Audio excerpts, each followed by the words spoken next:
প্রধানমন্ত্রীর পদ থেকে সদ্য পদত্যাগ করা শেখ হাসিনার ছেলে সজীব ওয়াজেদ জয় বিবিসিকে বলেছেন তার মা আর রাজনীতিতে ফিরবেন না।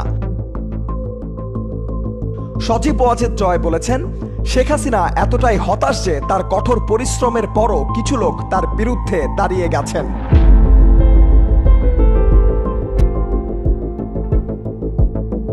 প্রধানমন্ত্রী থাকার সময় শেখ হাসিনার তথ্য ও যোগাযোগ প্রযুক্তি বিষয়ক উপদেষ্টা ছিলেন সজীব ওয়াজেদ।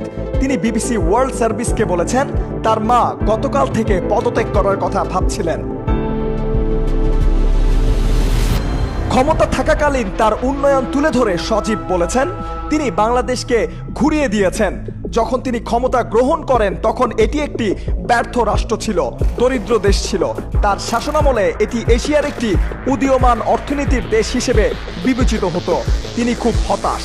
এ সময় বিক্ষোভকারীদের দমনের ওপর কঠোর হস্তক্ষেপ গ্রহণের অভিযোগ প্রত্যাখ্যান করেন জয়।